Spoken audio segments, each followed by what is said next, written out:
நம்ம நாமக்கல்ல ஆயுர்வேத முறைப்படி ஒரு மனிதனுக்கு வரக்கூடிய அனைத்து நோய்களுமே திரும்பி வராத அளவுக்கு முழுமையான சிகிச்சை கொடுக்கிற ஒரே இடம் தான் நம்ம Namakkal Mohanur road south school ஆப்போசிட்ல காந்திநகர் ஸ்ட்ரீட்ல அமைந்திருக்க நம்ம சம்ரஷா ஆயுர்வேதா ஹாஸ்பிட்டல். கழுத்து வலி, முதுகு வலி, கை கால் வலி, டயபெட்டிஸ் சிக்கல்கள், நாள்பட்ட புண்கள், வேரிகோஸ் வெயின், சைனடிஸ், மைக்ரேன் போன்ற தலைவலிகள், லைஃப் ஸ்டைல் டிசீஸான ஒபிசிட்டி, தைராய்டு, ஃபேட்டி லிவர், கல்லீரல், சிறுநீரக கல், அல்சர் போன்ற நோய்கள் மீண்டும் திரும்பி வராத அளவுக்கு சைடு எஃபெக்ட்ஸ் இல்லாத அளவுக்கு ஆயுர்வேத முறையில ட்ரீட்மெண்ட் தராங்க மக்களே. கேரள பஞ்சகர்மா ட்ரீட்மெண்ட்ல வாமன விரிசனம், வஷ்டி, நஷ்யம், லீச் தெரப்பி மட்டும் இல்லாம அபியங்கம், ஸ்ரிதோதரா, சிரோவஸ்தி, கட்டிபஸ்தி, கிழி சிகிச்சை, ஸ்டீம் பாத், உத்வர்தன மாதிரியான நிறைய ட்ரீட்மெண்ட் இவங்க கொடுக்கறாங்க. அது மட்டும் இல்ல மக்களே, பெண்களுக்காகவே பிசிஓடி, வலியுடனான மாதவிடா, infertility, pre and post natal கேரோ இவங்க கிட்ட இருக்கு மக்களே. அண்ட் ட்ரீட்மெண்ட்க்கு தேவையான எல்லா ஆயுர்வேத மெடிசனும் இவங்க கிட்டயே இருக்கு. ஒரு டிசீஸ் வந்ததுக்கு அப்புறம் ட்ரீட்மெண்ட் பண்றதுக்கு ஹெல்தியா இருக்க ஒருத்தர் அந்த டிசீஸ் வராம இருக்கிறதுக்கு என்னென்ன பண்ணலாம்ன்றதுதான்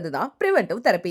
இந்த மாதிரி பிரிவென்டிவ் தெரப்பி சம்ரக்ஷா ஆயுர்வேதால பண்ணிட்டு இருக்காங்க. அது மட்டும் இல்லாம இவங்களுக்கு கரூர்ல மெயின் பிரான்ச்சும், கரூர் வாங்கல் பாளையத்துல செகண்ட் பிரான்ச்சும், தேர்ட் பிரான்ச் நம்ம நாமக்கல்லையும் இருக்கு. உங்க தீராத நோய்களுக்கு ஆயுர்வேத முறைப்படி கம்ப்ளீட் ட்ரீட்மெண்ட் பண்ணணும்னு நினைச்சிட்டு இருந்தீங்கன்னா இப்பவே சம்ரக்ஷா ஆயுர்வேதாவை விசிட் பண்ணுங்க.